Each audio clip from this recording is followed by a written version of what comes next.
Hey guys, welcome back to Weissworks. We got a sweet build we're going to start working on here. This is Nick. Nick is Ryan's younger brother. Hey, how y'all doing?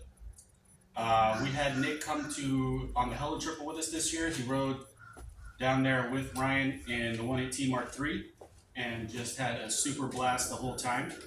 And went out like the next week and bought this. Yeah, it found one with a good deal and it had a blind transmission. Immediately just went ahead and want to do the 180 spot. It's gonna be so fun. Kind of like a tribute to the original car I had, but it was a Mark 1. But this one is gonna be beautiful. My brother had one when he was younger, and he said he always wanted to do it as well. So, what perfect timing to do it with this one. So we're going to talk about the build and then we're going to do a walk around. I mean, it's a clean cabby. It's a clean cabby, super clean shell. I think Nick's going to change some stuff up on that eventually, but right now we're just going to be doing this 180 swap. And so this video will probably include yanking the engine out and mounting the engine in there. Yeah, we're just going to get the biggest thing to talk about. The mounts is going to be needed. The axle cups that's going to be needed. Pretty much have the engine set in bay in this video. Mm-hmm. Nothing more, nothing less. The next video we'll talk about wiring, and as we go through it, we'll get a little more in depth in this car than we were the Mark IV build.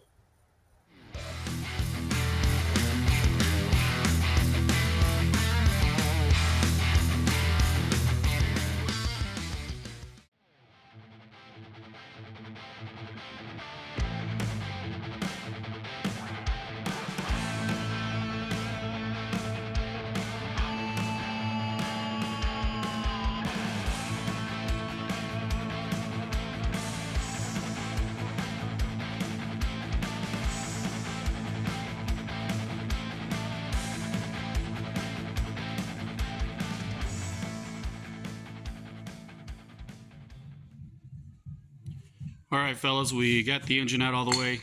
We moved this engine over, and we are going to show you how to mount the Mark III brackets on the Mark IV 180 and 5-speed. First things first, we need the automatic starter bolts. They're an inch longer. And then on the Mark III mount, it uses M10 bolts from the starter. So you're going to have to drill and tap with the Mk3.5 to get the thread in.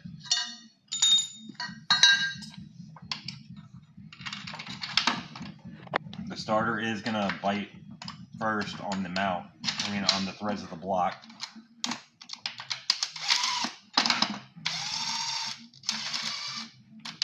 So be sure you have the threads poking barely through.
That's on, and then I put an extra nut on the backside just to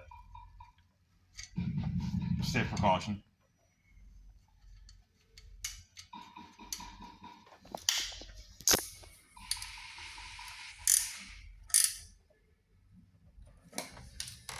And on the backside of the motor, use the factory Mark III mount from the passenger side.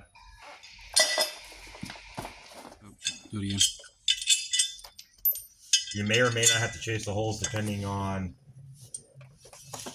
if yours has ever been used before, but it clears the lines perfectly fine.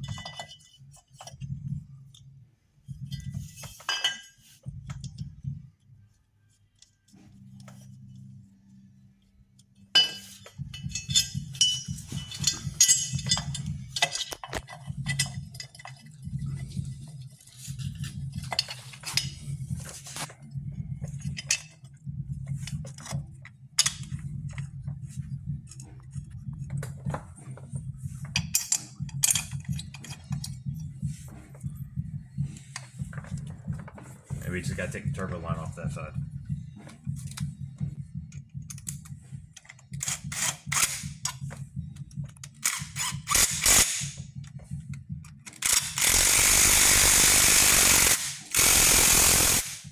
Okay. And so the last mount we need is off the VR6 or the O2A transmissions.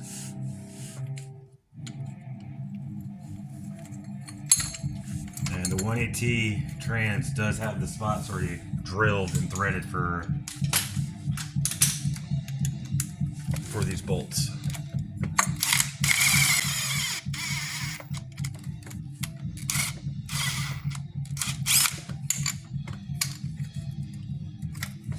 Some of them might be caked with grease.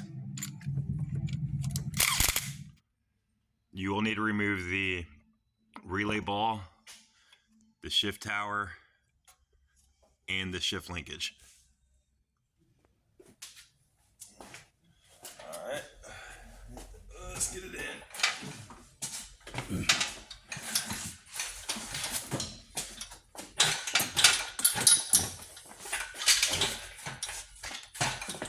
All right, let's go up.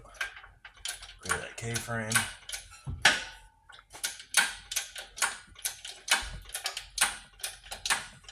Good. All right, get rid of this axle too.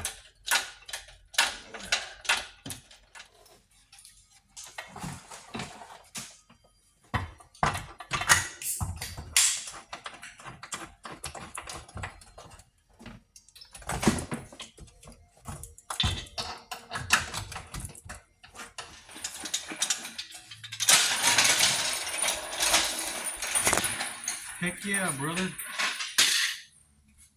Alright, turn the key fire up. Waiting on Nick to get here.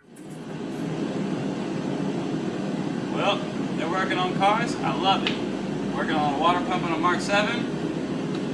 Rebuilding a TSI. We can cut the core support. Here we go.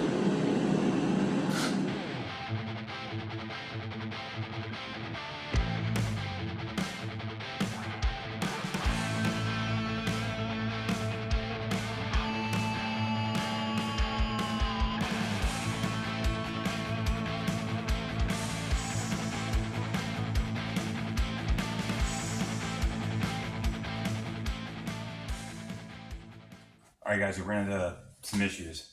The core support's pushed too far into the bumper. It doesn't give us a lot of room. We're going to make some tabs to hold the radiator. We're going to get rid of the factory radiator mount.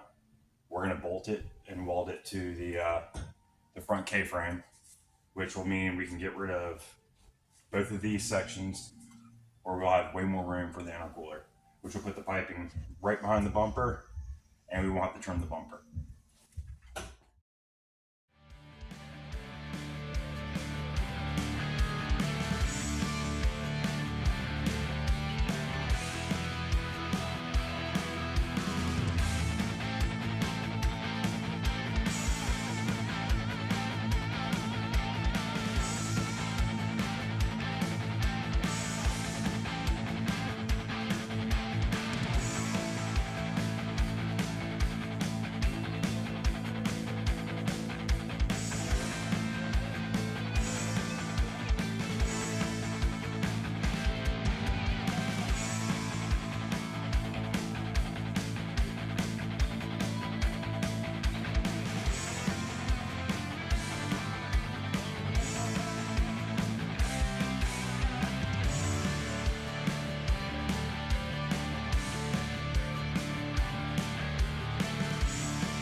worked out as we planned.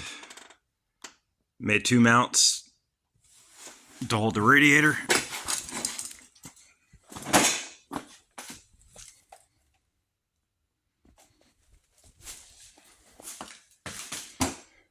Had to chop the core support a little bit more than we needed to. But everything fits.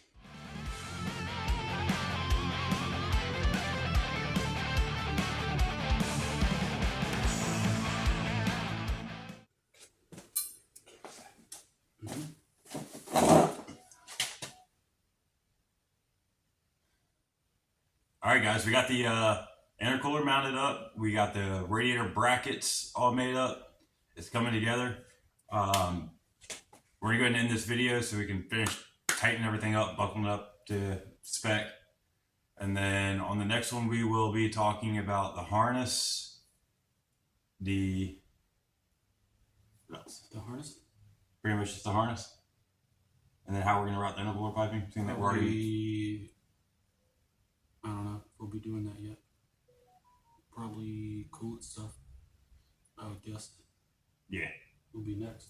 Yeah, actually, the harness is probably going to last. I'd rather run everything the way it's going to be because the harness is going to be untaped, so I can route it the way I need it to be. True. We can extend what we need to extend. Mm-hmm. So yeah, that's going to be the game plan. We're going to get everything where we want it to be in the car. I'm building the harness for this car, so if I have to extend anything, I'd rather extend it around everything else we're putting in this car. So, yeah. I think it's going to be at the same spot no matter what. Yeah. We'll figure out, because I got rid of where I was going to run the wire originally, so. Did you? Yeah, because I was going to run it down the front and come up with the frame rail. Oh, So can't do that anymore. we're going to do a partial tuck. But, again, guys, like, share, and subscribe. We'll catch you on the next one. See ya.